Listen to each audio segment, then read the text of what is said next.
Ladies and gentlemen, welcome to the second episode of the Axis of Combat podcast. I am your co-host, Ray, a.k.a. Big Boogie, a.k.a. Boogie Kahuna. Y'all know the rest. Following my co-host here. Hugo the boss. Hugo got next. You already know. You seen the first two episodes. You already know. That's right. That's right.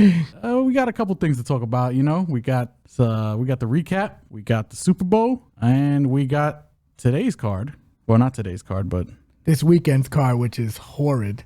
Might as well be today's card, to be honest. So if you thought Derek Lewis and Spivak was bad, woo, get ready for this one. I'm telling you, it's rough. It is rough. Yeah, it's a pretty bad card. It's pretty bad. You know, there's not a lot of spots to bet in that card, so there's going to be very few bets for that card. So just to give you guys a heads up, and, you know, that one we're going to breeze through quick. We're going to talk about UFC 284 first because there's just a lot more. There's a lot more to talk about with that card. And then we're going to go into the Super Bowl, which I'm sure most of you seen. Some of you guys probably seen that very mid Rihanna performance. But, you know, it is what it is, you know. We'll talk about that. We'll talk about that as well. So to kick off UFC 284, we want to talk about some of the bets that we made that didn't pan out because we own our bets on this podcast. Zabirov, I'm not going to pronounce his last name, Zabira, and Terhugov. Yes. I mean... and Elvis Brenner, that fight was like just messy. Brenner showed a granite chin. Tuhugov should have packed him up, but that fight was a robbery. Yes. Arlene was actually correct. He did not lose that fight, even though he lost it in the judges' scorecards, but we are going to own it as a loss because, you know, a bet's a bet.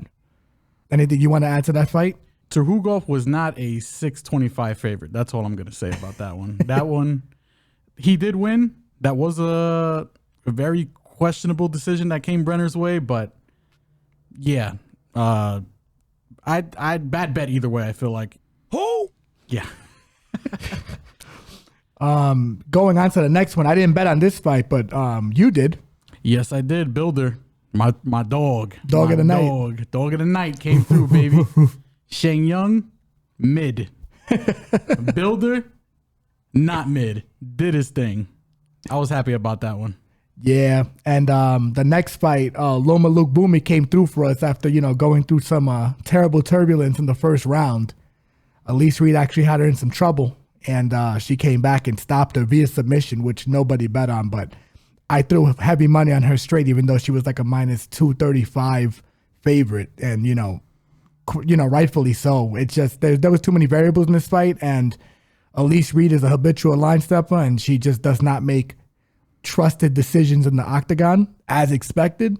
And Loma capitalized, subbed her. I think it's not, I don't even think it's Loma's second or third submission in her whole career. I think it was her first submission, it was kind of insane. We had a lot of first submissions on this card. Let's just, you know, as we continue, but moving forward, Jamie Malarkey and Francisco Prado. We thought this fight was going to go under 2.5 rounds. Did not happen. We own it. I always say there's such a thing as good bad bets and bad bets. And maybe some good bad bets. Yeah. Those are called lucky bets. So Tuhugov was I will say I think was a bet. So I will own that one. But I will say any Jamie Malarkey fight, I will be taking under 2.5 rounds. This is the first fight where he actually managed distance. He stood very calculated. He stood behind the jab.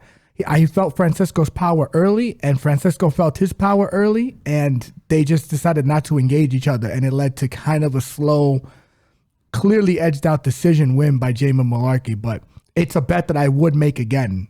Obviously pending the opponent, but I did not expect Francisco Prado to get so rattled just from Jamie Malarkey's jab and a few overhands, because Francisco's the type of guy to give two, to get two, to give one. So, you know, I will make that bet again 10 out of 10 times going forward.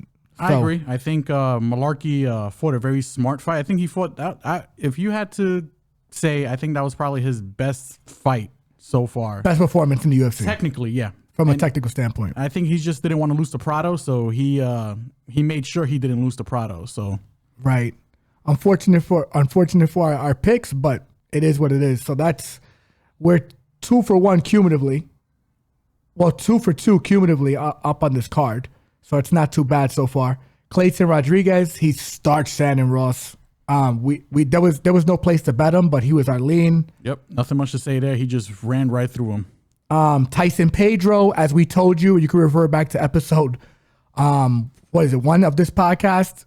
We told you habitual line stepper didn't, Henry Hunsucker and Ike Villanueva were his last 2 opponents. He completely steamrolled them as he should have, but he just runs out of gas and then he gets stopped. If he doesn't pack you up in the first round or round and a half, it's over for him. It's gonna be, it's gonna be a long night for him, and that's exactly what it was with Bukauskas.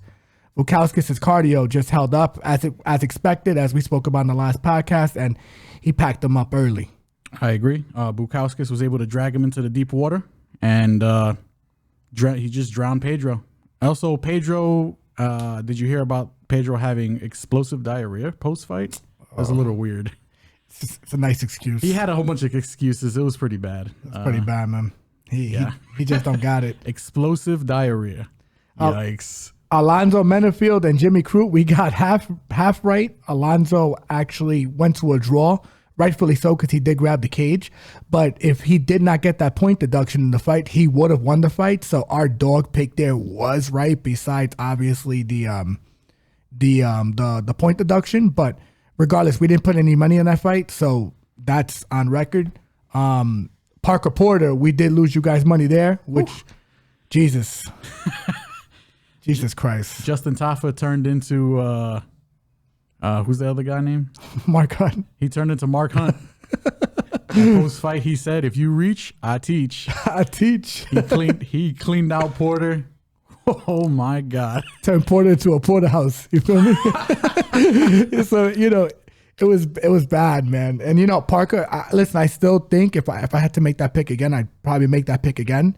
I just didn't think Parker got. He got started. He got caught early. It's low level heavyweights. Yeah. We knew the risk, but I want to put some money on it just because I thought Parker could drag him into deep waters and drown him, but unfortunately that didn't work our way. And the last losing bet of the fight of the night, our pick was correct. Jack Della Mandalena, mouthful there. Hey yo. But what I will say is that he is very special. I said he was on the cusp of special. This fight showed that he was special. He did it to someone like Randy Brown. As I told you guys, Randy Brown's chin would get tested in this fight. It did. He got clapped early. There was no other spots really to bet him besides him for the knockout because the over-under was completely juiced. Yep. Unless you got it early. But we work with you guys. We bet at the same time as you guys. So, don't feel too bad there. But our pick was right. It was his second submission win of his whole career, which is crazy. Everyone else he's beaten by knockout or decision. Second submission win of his career. And, of course, he would do it after punching Randy. Randy face plants, and then he jumps on him. And then he says, "You know what? I'm just done beating you. My hands hurt. I'm going to go and just choke you now." With a rear naked choke that he slipped in last second before stopping the fight. Bro, Randy ate canvas. It was bad. He headbutted the canvas. It was pretty bad. That was insane. Randy talked so much shit before the fight, and it was just a bad look on him. Like he got starched, man. Now to bring us back, Yair Rodriguez and Islam Makhachev brought us back to life. Heaviest bets that we made that night were on those two. Yep. Saved our pockets, either help us break even on some betting accounts or helped us to, overachieve or just, make up for some of the that happened on this card. Like, even that Jack Della, that's another example of a prop that I would pick 10 out of 10 times after this. Because there's no way he's gonna submit everyone else that he fights. It's just not gonna happen, But he, his hands are so crazy. But going forward with Yair and Islam, definitely the right bets, and definitely proud that we put a lot of heavy money on them, and they definitely saved our night. Yair completely steamrolled Josh Emmett. And Islam Makhachev, thankfully for us, he actually went through hell and high water to win this fight against Volkanovski, because Volkanovski showed you that he's arguably the greatest featherweight of all time in this fight. He really did. He did a lot of things that were, I wouldn't say unexpected, but he surprised a lot of people, including myself and my loving brother right next to me. So, I mean, listen, by the end of that fight, it could have went either way. I'm being honest with you. I picked Islam. I thought Islam might have lost, might have won. It was tough. It was scary. I didn't know which way they were going to go. I think round 2 was probably the closest round to judge. I think you give rounds 1 and 4 to Islam, and you give rounds 3 and definitely 5 to Volk. I had it. Yeah, it could have went 3-2 either way, but oof. Yeah, that fight, that judge who gave it 4 rounds to 1 for Islam, he's crazy. Yeah. That fight was close. Like, I was prepared to lose my money in that fight. Yeah. I was, because I thought there was a chance that Volkanovski pulled a rabbit out of the hat and got the job done. I thought I lost. I thought, when I first looked, I thought I lost. When I rewatched the fight a little bit, I was like, you know what? I might have lost. Might have lost, but not really. Not really. Because I was telling you during the fight, I thought Islam was committing more damage during the rounds that were tight. Yeah. The damage he was landing, he was clearly hurting Volkanovski. Volkanovski finished stronger for sure. Volkanovski definitely took, I think, round 3. Say Volk 3, and Volk 5. Volk 5. Yeah, 1, 5 for sure. 1, 2, and 4, I thought were Islam all day. 2 still being like the round that kind of like I'm still on the fence about personally, but like round 4 is when that's when Islam was able to rock him, then take his back, and had him in that triangle position, had his back for like about 3.5 minutes, that fight, while Volk was like throwing back punches and getting clearly frustrated because, he couldn't get out of the hold. But, some people are arguing they should give that to Volk, but come on, man, that little Peter pack damage, that's not real damage, man. Anyone who's done competitive grappling, or like even just training grappling, just basic training, you have to understand how difficult it is to take somebody's back. Yes. Like, you get points in jiu-jitsu for taking somebody's back. Yes. In a jiu-jitsu match. Yeah. And the reason being is because it's very difficult to get to an opponent's back and then hold them there. Doesn't matter if he wasn't landing damage. I don't even agree with the new MMA criteria where if you're throwing back punches and you're affecting them, but they have your back, I think that's crazy. I think, I understand damage is king, but taking someone's back, they're in a position where they can barely hurt you and you can strangle them. Yeah, and I think that's where the controversy kind of comes from, because of the way judges are supposed to score, where damage rules all. So it's like some people are arguing that Islam, he kind of was, but kind of wasn't. He kind of, when he was holding him, he did take that a little bit as a rest period there, and wasn't really looking for submission, but kind of was at the same time. It doesn't matter. He still had his back at the end of the day. And anything that Volk was throwing back, I don't think it was I don't think it's significant enough, or as significant as what Islam did to get him down in the first place, because Islam hit him in the beginning of that round. Hurt him and then took his back. Yes. Damage has to mean something, and especially like when those circumstances get you to the floor, they have to be acknowledged. Yes. They just have to be acknowledged. And, I see people online complaining that he was holding him. No, he wasn't holding him. He was working for submissions. Volkanovski was just doing a good job defending the submissions. And technically it's the referee's job to stop the fight if they're stalling. Exactly. The referee, he saw what I saw.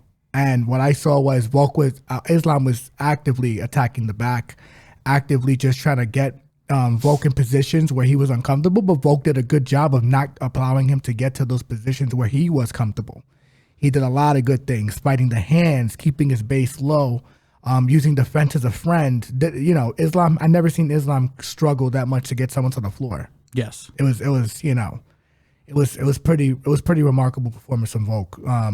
Yeah, so if you want to complain about anybody stalling, it's the referee's job to stop that. And if the referee didn't see any kind of stalling, then I don't think, get mad at the ref. Don't get mad at Islam for doing what he had to do. don't get mad at Volk for trying to bait Islam and even bait the ref a little bit into like, hey, look, he's just punching straight backwards, but not really doing anything at the same time. Like, that's an Islam round, in my opinion. I agree. And, now there's discussion about this pound for pound discussion happening with the UFC. And what's your take on it? Who do you have as your pound for pound number one, Islam or Volk? John Jones. When he wins his heavyweight debut. No, but seriously, it's probably going to be John Jones. But as of right now, I still listen. The whole pound for pound thing is like, it's so arbitrary and subjective. There's no rule set or any kind of like criteria for anybody to like really form or like base their rankings off of. Like, the whole pound for pound thing is literally something that's, I don't want to say imaginary. Imaginary is probably the wrong word to use. It's opinionated. It's too opinionated. But it's very opinionated. There's no rubric. Yes, there's no kind of anything. It's all, it's just something that's made up so we can kind of figure out who we think the best fighter is, a pound for pound, Yeah, but at the end of the day, my brother is correct. What I will say is that it doesn't really matter. Either one of those guys better hold on for long, because John Jones is back. He's coming back in the next couple of weeks, and we expect him to beat Cyril Gane. We really do. Yes. And then he's gonna regain that pound for pound status. So it doesn't really matter. What any of these guys what any of these guys really do. But what I will say is I just think John Jones is gonna be pound for pound king, and that's all she wrote. Yeah, I mean, at the same time, it's like again, these are pound for pound rankings. These are imaginary rankings that we do to try to gauge skill. So it's like, is Volk ever going to fight John Jones? No. Is Islam ever going to fight John Jones? No. So it's kind of like, it's very like, for me, at least in my opinion, I think the pound for pound rankings are very skill and resume based, instead of like, because like these guys technically are not supposed to be fighting each other. They're it's pound for pound for a reason. Right. We're taking who we think is the best overall fighter, and then, this is only just UFC based. I mean, we're not talking about people like DJ, who I think still is king. Is a pound for pound fighter. Absolutely. But, since he's not in UFC anymore, like, people just forgot about him completely. Yeah, and I'll be honest, like, if you want to argue that Volk is should maintain that number one spot, that's fine. Like, I completely get that. His resume is deeper. He's beat the higher level of competition, but Islam did beat him in a fight. Volkanovski is a big name on Islam's resume, and that should be considered if you were considering putting him up top. But like I said, it doesn't really matter anymore, because John Jones is back, Big Daddy's back. And he's moving up to heavyweight. And once he gets that heavyweight strap, I think the debate about who is the GOAT, include, steroids or not, whatever accusations have been thrown John's way, GSP, all those conversations go out the window once he gets that strap, in my opinion. I think he just solidifies his legacy as the GOAT, with that heavyweight strap around his waist. And, I don't think he should ever be removed off the pound for pound list unless someone can replicate what he does or exceeds what he does, which, good luck. Or if he retires, because I feel like, to be on pound for pound, you should be active. Right. And the reason why he's not currently on the pound for pound is because he hasn't fought in like 3 years. Yeah. Yeah, 2-3 years if I'm correct. So it is what it is. But anyways, moving on. We had the Super Bowl this weekend. Ooh. Terrible call. Great game. That's why the call was even more terrible. Yes. Because people felt, most people felt that it was pretty much a no call. He barely grabbed the jersey. It was a hold by the letter of the rule. It was a hold. Mm-hmm. But there were so many more egregious plays made during the game, that should have been called for flags that weren't called. So it's like, you're gonna call on the last minute and a half when these guys when the Philadelphia Eagles used all of their timeouts, and say, oh yeah, well, flag on on Bradbury, on Juju, when he, it wasn't even an egregious foul. Let these guys play out. Kansas City kicks the ball or gets a touchdown there. Philly has about a little under 2 minutes to get the ball down the field, either kick the ball for a field goal or get a touchdown, this thing goes to overtime. It becomes an even bigger game. Yeah. And well, listen, I'm not saying Philly would have won. Let me make this clear, audience. I'm not saying Philly would have won. I'm not saying Kansas City would have won. I just would have liked to see it play out. Once the referee made that call, it iced the game. The game was over, and Kansas City was going to come home with it unless Buckner, right? Buckner? Harrison Buck. I cannot pronounce his last name. Who cares? He's a kicker. It's but he's a cat's terrible. He's a kicker. Who cares? A kicker. Who cares? But he unless he missed the field goal, it was a wrap. It was a wrap, so how do you feel about all this? Well, listen, excellent game. Jalen Hurts played his ass off. Yes. Played his ass off. Scored 3 touchdowns. Patrick Mahomes played his ass off on one leg. It was very back and forth. The game was great. One of my favorite Super Bowls in a while, until the referees decided to take the ball out of the Eagles' hands, essentially. With that, the thing that bothers me is that they let so many other calls go. They let these players play for the most part. Right. You understand?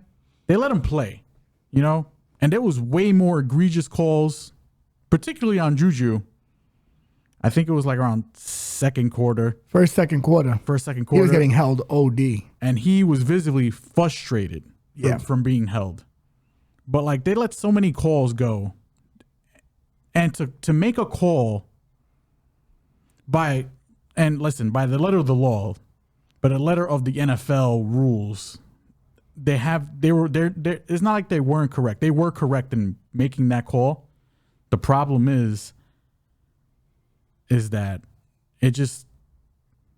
ruins is such a bad word, but it did though, because you would have liked to seen the players play decide the game. Yes. Not the refs. Yes. And that's real. It's unfortunate. It's unfortunate that happened because again, if they let other way more egregious calls just go. Mm-hmm. The referees, I think they needed to swallow their whistle there and just let it play out because, man, with less than 2 minutes, the Eagles were already calling their timeouts. They were making their stops. They were going to force the Chiefs to field goal there. And then Jalen Hurts probably would have had the ball with a little more than a minute left, maybe. Anywhere between 1 to 2 minutes. I mean, they would have used. What I will say is, this card, we're not going to be taking too much time on this because there are not a lot of good spots to bet this. So bear with us and get ready to take some of our knowledge on, what stuff to bet on and what to look forward to for this weekend. There's nothing really to look forward to this weekend. Let's be honest. This card is rough. It's stripped down to bare bones. I mean, again, like my brother said, Vera Sanhagen was supposed to headline this card. Mearshark was supposed to fight Abus Magomedov. That's off the card. Selecki was supposed to fight Benoit Saint Denis. That's off the card. Great fights. And on top of that, Talia Santos was the original opponent for Blanchfield. That got scrapped. And Andrade, the beast she is, even though she fought less than a month ago? Yeah. She was like, yo, sign me up. Yeah, and Santos and Blanchfield is a great fight too. Yes. I would have just loved to see the jiu-jitsu exchanges between them, and they're both pretty well versed on the floor. But anyway, to kick off this card, we have Juancamilo Ronderos versus Clayton Carpenter. Who? Clayton Concrete Carpenter versus Juancamilo 100 Ronderos. What you got for me? This is a flyweight fight. Carpenter, 26, fighting out of Arizona. He's making his debut. He looks good. He looks very good. He's a junior Golden Gloves boxing champ, 4-time national Muay Thai champ. He's got very good striking, mixes levels well, calf kicks, front kicks. He switches stances mid combo, which is really good. He's got some nice ground and pound work. He's just very good overall, but still kind of raw. He's only 6-0. He's got a very solid like open mat shooting. Like he can take you down from the middle of the mat. Like he's a solid guy. His opponent, he was originally earmarked for the Contender Series, but they needed him to step in short notice. He lost to at the time 11th ranked David Dovrak. And what's notable about that is he didn't look that good. Dovrak was able to rear naked choke him with one arm. He didn't like it was. And then the next day, Ronderos pops for cocaine. I mean, listen, he's from Colombia. I don't want to make any kind of assumptions. I mean, he is also in Vegas. Again, I don't want to make any kind of assumptions. People want to listen. People were probably he didn't even know that he was going to fight. He was probably just at home, casually doing some cocaine. Didn't know he was going to fight. In less than 24 hours, he got the call. He said, yeah. On coke. On coke, probably. And then, he got ran over, got one arm rear naked choked. Yeah. And then got suspended for 2 years. Who says cocaine makes you numb? Not numb to your neck getting choked. I tell you that much. I mean, he also missed weight, but then that you could kind of let slide because literally he got the call within less than 24 hours to appear for the fight. But the cocaine thing, I mean, you be the judge of that, I guess. Oh, yeah. You taking any bets in this fight? Mylene, Carpenter, no bet. As of yet, I would have to look at the numbers. But I do like Carpenter to win. I just don't like Ronderos. I think he's overrated, if I'm being honest. Yeah, I agree with you. I don't know where I stand in this fight at the moment. I'm going to wait. And, guys, follow us on Twitter. You already know. You already know our handles. You've seen it already in the beginning of this video. But there's not a lot of footage on either of these guys. There's not a lot of... They have to kind of prove it to us, at this point. But Carpenter should win this fight. Pending, Ronderos doesn't come in there coked out of his mind. And he had a full training camp without cocaine. But, we'll see what it is. But, we'll follow us on Twitter and we'll give you some updates essentially on where we might lean later in this week, et cetera, et cetera. But anyway, moving on to the next fight, we have AJ Fletcher fighting Themba Gorimbo. Who? Yes, AJ the Ghost, Fletcher, Themba the Answer Gorimbo. Fletcher coming in on last minute notice for this fight. Yes, he's the original opponent for Gorimbo is another Dana White Contender Series guy named Billy Goff. He pulled out, don't know why. Fletcher raised his hand, said, I want this guy. And I think for good reason. I think Fletcher could win this fight, to be honest. Gorimbo is okay. He doesn't have good striking. He overreaches. He'll throw punches and not move his feet. What Gorimbo's good at, though, is grappling. I think he wants this fight on the ground. Decent. He'll work off his back for submissions. And if he doesn't have any submissions, he knows how to use the cage to get up. But Fletcher's a beast. Gasses quickly. See, some people blame his last fight because he fought Angelusa. I think that was in Salt Lake City. Yeah. And altitude. The altitude might have played a factor. Also, when he tried to finish him, he couldn't do it. He exerted a lot of energy trying to finish him that second round because he rocked him. He got him hurt. Couldn't get him out. If I had to describe Fletcher in one word, it's physicality. Explosive. Everything he does is explosive. He doesn't have the best technique, but his athleticism and his explosiveness make up for that. He gets up explosive. He punches explosively. He's just an explosive, physical guy. Yeah, I agree with you. I think Fletcher should win this fight. I'm definitely on board with Fletcher and what he presents. I think he's the bigger puncher. I think he's the better wrestler. I think he presents a lot of problems for Gorimbo. Who? But what I will say is that AJ does have the tendency to gas in his fights. It makes it a little alarming for me to throw heavy money on him. He does have the tendency to just if he doesn't get you out of there, especially if he overexerts, he can get finished. He can very well get finished towards the mid half to later half of the fight. And I like the bet that I am going to make for this fight is going to be under 2.5. I don't know if you agree with that, but I think that's probably the bet I'm going to make. I would have to think about it a little more, but I think that sounds about right, to be honest. But I could see as well too, if he doesn't pack up Gorimbo early, he gets tired, he takes like a lazy shot, gets guillotined. I could see that too. So I am gonna choose violence here. I think this fight under 2.5, I think is the bet I'm gonna be making. I'm willing to put my neck on the line for that one. But anyways, on to the next fight. We have Ovince Preux. I said Peru. He's not from there. He's from Haiti. OSP versus Philipe Lins at 205. I don't have a lot of good things to say to this fight, so I'm gonna let you lead off with it. Well, I don't have anything good to say about this fight either. OSP. I mean, I think he's a shell of himself. I mean, he beat up the ghost of Shogun. OSP, he's just not good. I don't think he's the guy he used to be. And Philip Lins got knocked out by Bozer, something he shares with OSP. Also got knocked out by Bozer. I mean, something else he shares with OSP is they both moonlighted at heavyweight. Yeah, it's a scary fight to bet on because someone could get finished early in this fight. Even Limbs, I think his numbers are too juiced to bet on him. Like his numbers are way too high to put any good money on him.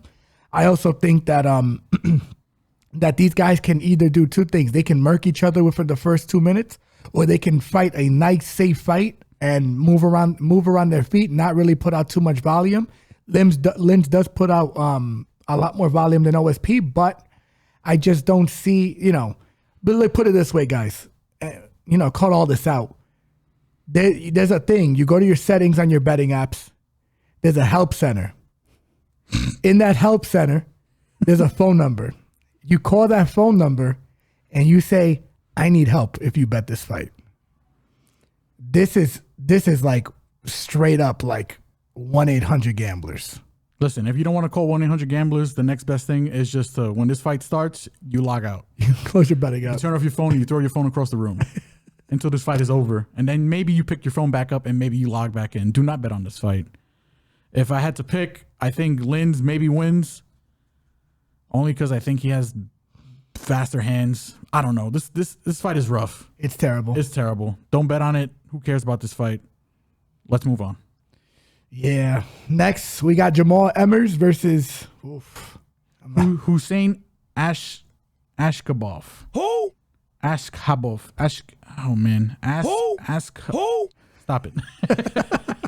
Khusein Askhabov. I think that's how you say his name. Askhabov. Yeah. And this fight, how do you feel about this fight? Well, we'll start on the Khusein Askhabov side. He's 23-0. He's undefeated. His record might be a little padded, but you shouldn't judge a book by its cover. I mean, Khabib's. I'm not saying he's Khabib, but Khabib's record was also a little padded before he got here. Turned out to be the GOAT, arguably the GOAT. Not in my book, but he's up there. Whatever. That's another story for another day. His game is ground and pound. I think he wants this fight on the ground. He's got slick submissions, and he's a good overall fighter. But I just think Emmers is just better. He's a flow fighter, and when I say flow fighter, I mean he goes with the flow, even if it's against the current. Sometimes he's got all the tools. I think he's got very good striking. He's got very good wrestling. He's been wrestling since high school. He's just a solid overall fighter. The only problem he has is sometimes he just turns his brain off, I think, he doesn't make the best in-fight decisions. And I don't know if that's just because, again, he's just a flow fighter. He kind of just goes with the flow. Or like he's got like this Masvidal thing where, he'll fight level of opponents or something. Yeah. He'll just fight a grappler and just try to grapple with the grappler because he wants to prove he's a good grappler, or strike with the striker because he thinks he's a good striker. even though when he should wrestle the striker and then strike the grappler. You know, Sabatini ended up tearing his leg up after he got Sabatini down because he wanted to hold on to some kind of toe hold. A toe hold, yeah. And ended up shredding his knee. Yeah, but Sabatini got him in a heel hook. Yes. And I don't think Jamall Emmers knew what was happening.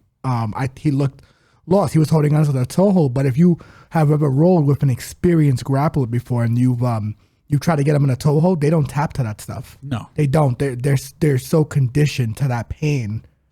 Man, I think if you bet this fight, it's, if Jamall Emmers didn't get that knee injury, I'd probably lead Emmers because I think he's the bigger, more athletic, more explosive guy, and he does have legit skills. But I think if I had a lean, it has to be Askhabov.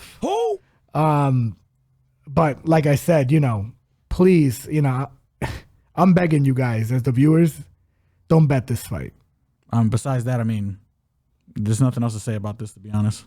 We can move on. I agree. Our next fight, Lina Länsberg and Mayra Bueno Silva.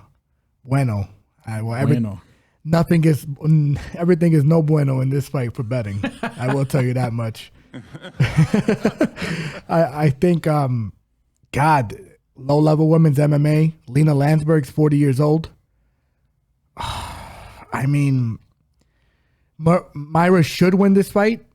She's explosive with her hands, and she's got a wicked ground game on the floor. The problem is she doesn't really use her wrestling to implement her game. How did she get it there exactly? Usually if it's a clinch situation or like she could somehow get to your back in a standing position, then she'll try to wrestle you down. But she doesn't really use her wrestling. I think she has like one takedown in her UFC career, which is crazy. Yeah. Or one attempt rather. That's insane. And she has multiple submissions, which begs to, it brings up the question is like, the fight IQ of her opponents. Yes. Just keep it standing against her. Don't, I mean, it's hard because she's got pop. Lina could win this fight if she just manages the distance and she just works her in the clinch. Because I don't think Mayra's fought anyone that's as good as Lina in the clinch. Her nickname is literally the Elbow Queen. She's really good with her elbows, her clinch work, her ability to move her opponents even at this age. And if you look at who she's lost to, she's literally only lost to Hammers. Yes. Like good fighters. So yep. And stopped, So we can't even bet the violence in this fight or anything of that nature, or whether this fight's gonna go to decision. There's just too many variables, and this is something that we're definitely gonna stay away from.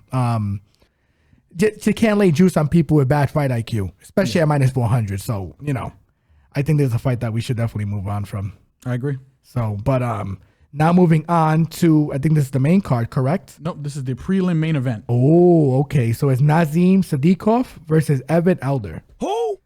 So, what do you got for me for this fight? I don't have a bet or pick on this fight. I guess at the moment I'm kind of leaning Elder because he's plus money. But I wouldn't be surprised if either guy wins or loses. I think this fight maybe goes to decision, to be honest with you. That's my initial read on it. But I think it's going to be a good fight. I think it might be the best fight on the prelim card, maybe minus the Clayton Carpenter one. Yeah, I don't have a lot to say about this fight. I'm going to mirror what you said there because I agree with every point that you made. I think this is a show me fight. Yes. For future purposes, and exactly why I agree with you. I have no money on this fight, and I'm probably going to stay away from it. So, on to the next one, I'm assuming? Yeah, we can move on. Yeah, so now to kick off the main card, we have Jim Miller versus Alex Hernandez. Alex Hernandez taking this fight on short notice. And, God, Alex Hernandez is a habitual line stepper, man. I'm sorry, man. This guy, he's so talented, but it's like, if he can't get you out of there and within a round and a half, it's rough. It's tough sledding for him. It really is. Yep, I agree. And, a seasoned vet like Jim Miller, I don't think he's going to sub Jim Miller. Alex Hernandez should win this fight, with everything that I'm about to say negatively about him. Jim Miller is almost 40 years old. Alex has about 10 years of age on him. He's bigger, he's stronger, he's more explosive. hits harder. I just don't know if I'm willing to lay, I think it's like minus 220 juice on him or something. That's crazy. You know, like, especially after his last performance where he fought Billy Quarantillo. And Billy Quarantillo, thank you, brother, because I made a ton of money betting on you that night. You know, it was red panty night. You know what I'm saying? Break out the red panties. Yeah, it wasn't red panty night for me. I tell you what, I lost that bet. That was dumb. I should have listened to you. No, it's all good, man. You know, like we all hit and miss sometimes, you know, but that fight, I told my brother and I called it word for word. I said, Alex is going to burst at him early. He's going to hurt him early. He's going to probably drop him. He's going to put him in some danger. But if he does not pack him up, you smash Alex in between rounds. And I smashed him. I almost emptied the bank account on Billy Q. And it paid out because Billy Q stopped Alex Hernandez later in that round. Yes. You know, so it was a nice payday that day. Break out the red panties. You know, so I will say, you know, this fight, Alex should win, but it's probably going to be one of those spots again where I'm going to watch the first round, wait, assess, and listen, if I don't put a bet on this fight because Alex stops him early, so be it. I'm willing to take that, but I'm willing to gamble more that Alex probably won't be able to pack up this old dog. Wait, see if Alex hurts him. The lines will change. They'll shift more in Alex's direction. I could get Jim at higher dog numbers and Jim stops him late, or Jim guillotines him after he shoots a lazy takedown attempt on him because he's so exhausted. Plus he's taking the fight on last minute notice. So I just don't, there's not a lot of good reasons for me to put heavy money on Alex Hernandez in this fight. I agree. I find it very hard. He should win this fight. It's crazy. But not minus 220, not against a guy. And they're like, oh, well, you know, I hear a lot of people out there saying, oh, well, he beat up two newcomers and retiring Cowboy. Yeah, but retiring Cowboy was retiring when he fought Alex Hernandez too, and he beat the dog shit out of him. Yeah. Let's just put it real like that. He beat the dog shit out of him. So, Alex Hernandez, habitual line stepper, I'll keep my money in my pockets. You know what I'm saying? I'll put it into more finer things, you know, like a fine wine bottle or something, you know, a better fighter. How about that? You know, so pretty much. So, and speaking of fights to stay away from, we got a doozy coming up. William Knight versus Marcin Prachnio. Prachnio, yep. Oh, man. Low level. Yep. Low level, baby. Rough. This is a light heavyweight fight, so what's going to be interesting to see is if William Knight makes weight. Yeah. Bets that he won't, maybe not. I don't know, man. I tell you what, if there was an over-under for that, I'd take that. Yeah. Break out the red panties. Oh, I might bet the whole account on it. That's cash. He probably doesn't make weight. This guy is, you know, like if you look at this guy's physique, he is built like a gorilla. He is huge. He is strong. He is powerful, but he gasses. You know, he doesn't really have the best gas tank, and he doesn't make the best in-fight decisions. Very dangerous stuff. Can crack. He hits extremely hard. The violence lines for this fight are juiced, if I'm correct. I don't think there's any real good spots to bet this fight. And Marcin Prachnio, you know, that's the best way to describe him. You know, this fight can be very ugly. Prachnio, I think his last fight was Philipe Lin's, and I mean, Jesus Christ, Philipe Lin's gonna get him out. Yeah, but I think that speaks more on how bad Philipe Lin's is. Who's all in this card, by the way, if you forgot. Yes. Again, a lot of bad heavyweight fights, a lot of bad fights on this card in general. It's rough. It's a rough card to bet on. And yeah, and the thing is too, like this can be a quick knockout or this can be a sloppy decision. You know, that's why like even betting the knockout I don't think it's the most appropriate thing to do, because they could get tired and just hug each other and lay in each other for a couple of rounds, not throw too much volume. No one's in real danger of getting finished, and then it goes to decision. I mean, listen, you want a real quick breakdown of this fight? Here we go. Prachnio loses to Sam Alvey. Let me repeat that. He loses to Sam Alvey. somehow beats Khalil Roundtree. Beats Ike Villanueva. I mean, but everybody beats Ike, unfortunately. I like Ike. Loses to Philipe Lins. Who? William Knight. Let's break this down. The Nightmare. First of all, love his nickname. Beats Alonzo Menafield. Okay. Before that, loses to Da Un Jung. And we know how we feel about Da Un Jung in this show here. Yes. Mid. Very mid. And then gets knocked out by Devin Clark. Grappler heavy, grappler friendly Devin Clark, by the way. So again, quick breakdown. I think Prachnio is the better striker of the two. William Knight, the more powerful of the two. William Knight, I think the better wrestler of the two. If I had to lean one way or another, it'd probably be William Knight. Am I betting this fight? Another hell no. Get me away from this fight immediately. Guys, help desk. It's so log out. Immediate assistance if you bet this fight. Matt, delete your account. Yeah, it's bad. It's pretty bad. Don't bet this fight, please. Oh man. Arlene, well, at least Mylene, I don't know my brother. I if I had to make a gun to the head, William Knight, I think, wins this fight. Am I gonna bet on it? No. Because Prachnio could easily just outstrike him and do some weird stuff, and William Knight could just forget how to wrestle and then just get gassed out. Yep. Whatever. This fight is ugly. William Knight's the lean, no bet. Yeah, Next same here. Same here with William Knight. Yeah, I agree. Because he can wrestle, but he doesn't use it. So once again, bad fight IQ. Don't worry though, because we got another banger coming up. Oh. Woo-hoo! We got Josh Parisian fighting Jamall Pogues. That's how you pronounce his name? Pogues? Just call him Jamall. Jamall P. Jamall P. Jamall P. Let me see if he's got a nickname actually real quick. The Stormtrooper. Oh, damn, the Stormtrooper. What a god. I'm all in with the Star Wars references, man. We got a boy right here.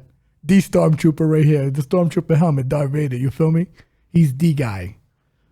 The design. Yeah. You understand what I'm saying? So, another fight where we don't really have anything to really say about this fight. I mean, listen, Parisian made Dontel Mays look like the second coming of Randy the Natural Couture. Barely beat Alan Bordeaux. Lost to Parker Porter. He got pulled from his last fight.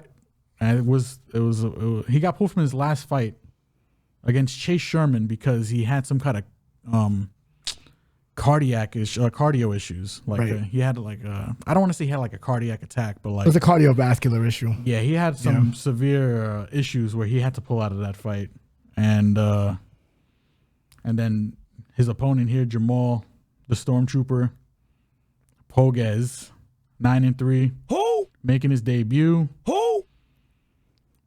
Supposedly has some kind of wrestling background. It was kind of hard to find footage on this guy. I guess the way to beat Parisian is to wrestle him. Again, Dontel Mays looking like GSP. I don't really have a pick on this. Listen. Yeah. I don't know. Pogues. That's the pick. Pogues is the pick. Cash it. No bet. Cash it. No, don't cash it. Yeah, don't bet this fight either, please. It's a joke. 1-800-GAMBLERS. Log out of your phone. Throw your phone in the toilet. Wait until this fight is over. Come back. Still don't bet this fight. Please. Yeah. It's rough. It's rough. bad, guys. Don't know what else to say. I mean, Parisian, maybe he could win, maybe. I don't know. This fight is bad. And not only is this fight bad, this fight is the featured fight. It's the third fight on the main card. It's the featured bout. My lord, UFC, what are you doing? Please. It's so bad. Yeah, this card looks like it got stuffed into a camping swim thing. Well, not a camp and swim thing. Like what are the things that you go camping in? The bag that you sleep in? Sleeping bag? Yeah. God. I think it's called the sleeping bag, bro. This card is brain dead and it's making me go brain dead. Bruh. You know, it looks like a sleeping bag that Jason beat on. You know what I'm saying? Jason hung it from a tree and just started beating on it and slicing it up with his machete, man. You know, oh God. I'm gonna move on. I have no words for this fight. You know, I'm gonna move on. We're just gonna move on to the co-main, and then the co-main. Real doozy, man. Real doozy coming up with this one. Get ready for this co-main banger. Oh my God, Zach Puga versus Jordan Wright. What? Okay, that's the co-main.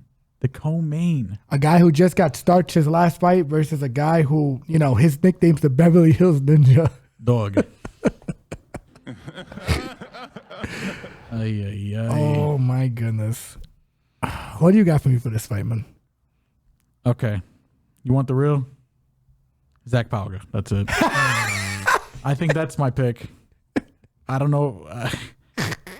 I mean, maybe there's a bet somewhere in here. Maybe there's a bet somewhere in here. But my God, man. It's rough. It's rough. I mean, okay.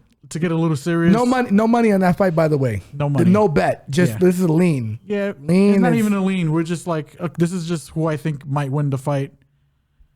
And pick purely from a pick standpoint, not a betting standpoint. I'm not talking about any kind of money on this fight as of yet. If I do change my mind, you know, we'll put it on Twitter. We'll see.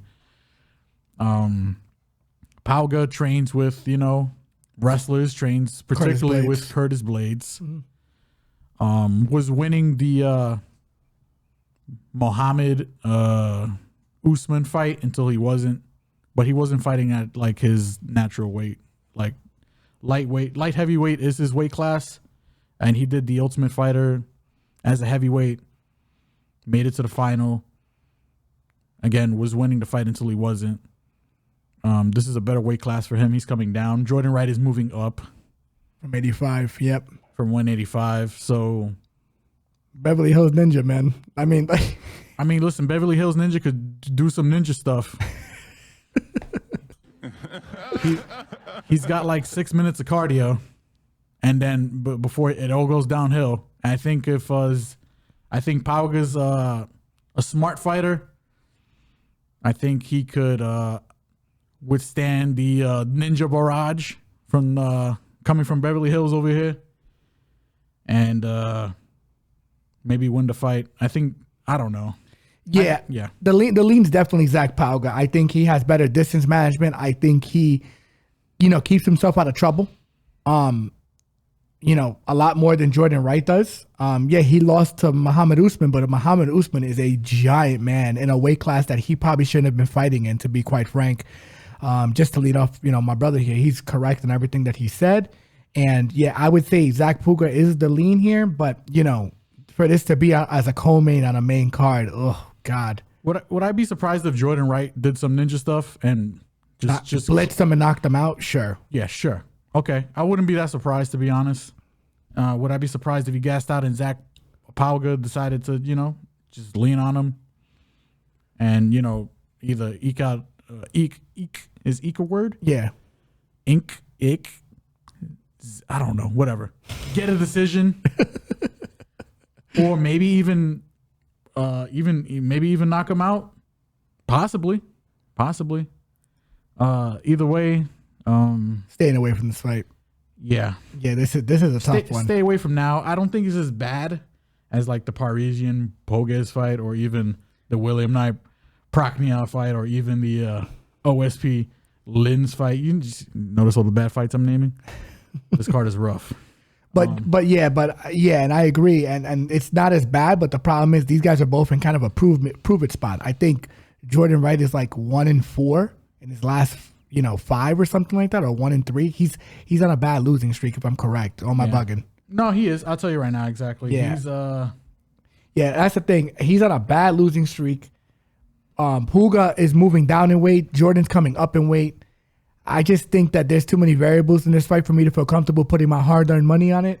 And what I will say is that I think Puga should win the fight, but when it's low-level big men or low-level women's fights or just low-level MMA in general, it's always just a dangerous play. And which is exactly why you had a whole interview, if I'm correct, the other day with Jordan Wright talking about how he was working with a wrestling coach. Dude, if you're going to fight Zach Puga, you don't wrestle him. He's training with Curtis Blades. That's like that's like Strickland when he was saying, I'm going to stand with Pereira. Look how that turned out. Left hook from hell. This dude's left hand is Thor's hammer, and you're going to stand up with him? Elite level kickboxer. Pereira is arguably one of the top 3 to 5 best kickboxers ever to compete. Ever. And you're going to stand with him? All right, bro. Good GG. Good luck on you, man. Look how that turned out for you. So Jordan Wright talking about grappling already in this fight against a guy who trains for Curtis Blades and is a pretty good athlete. All right, bro. GG, man. Good luck. Figure it out. Pack them up. Zach Puga full of lean. These boys ain't getting my money. We out to the main event. Sound game plan. See if it works. Yeah, right. Yeah, right. Move on. And now for the main event, which, by the way, is a phenomenal fight. Which kind of, this is what we're going to wade through all of this trash. It's going to be like Andy Dufresne in Shawshank Redemption, swimming through shit just to get to the end. He swam like 4 football fields. This is going to feel like 4 football fields considering how bad this card is. But Jessica Andrade versus Erin Blanchfield. Jessica Andrade coming in to take this fight on short notice after Talia Santos fell out. God, this is... I would have to lean Jessica in this fight. Yeah, this one's a little tough. I'll be honest, I do want to put some money on this fight, but this is definitely one that I'm going to be making last minute. You guys definitely have to follow us on Twitter. We're definitely going to be releasing a pick on this upcoming towards later this week, because this is also a tough fight to bet on, because it could get stopped, but I could see Jessica being able to handle herself on the floor if Erin takes her down. I could see Jessica getting up to her feet. I could see Jessica stopping Erin. There's also a possibility Erin dog walks Jessica on the floor. Yeah. Because her jiu-jitsu is that strong and her top game is that strong. I don't know. This is a very tough fight to bet on. To be honest, I might be interested in the over-under props for this fight. That's probably what draws me to this fight. Possibly. I would probably a round and a half. It is a 5-round fight. This is going to be Erin's first 5-round fight.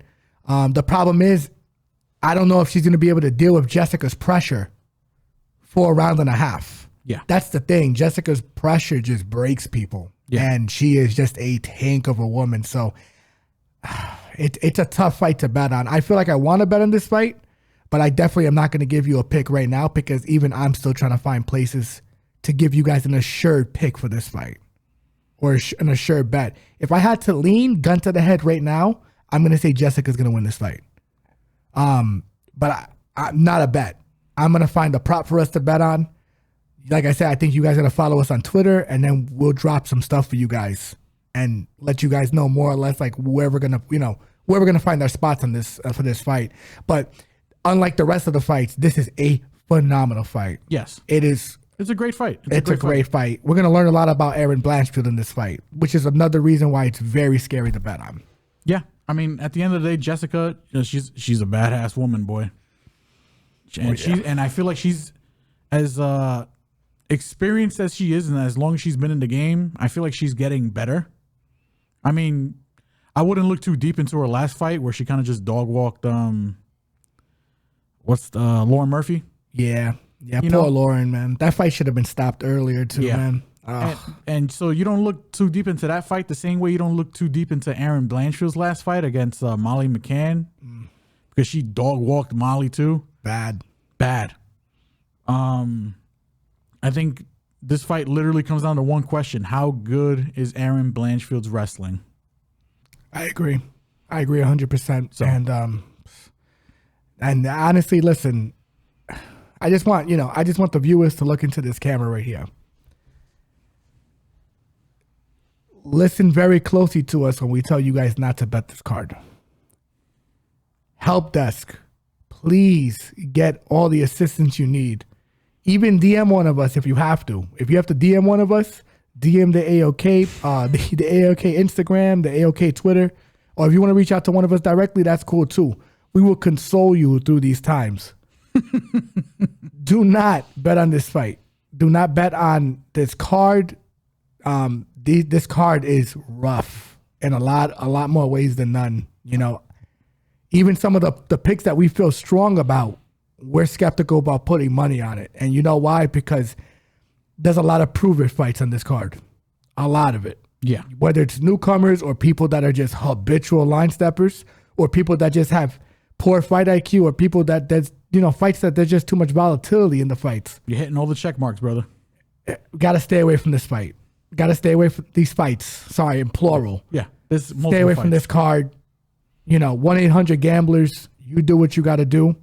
And trust me, whether you hit one of us up or you hit up one of those sites, help centers, where they can get you some assistance. Everything's gonna be A-OK. And they will definitely save you and your money all day long. Please don't bet this card. Yep. We'll release some of our possible bets later on this week. Definitely follow us on Twitter. And I think that just about wraps it up. And we're only going to recommend things that we're pretty confident in. So yes. And you know, that's the honest to God truth, you know. So, but listen, guys, thank you so much for tuning in.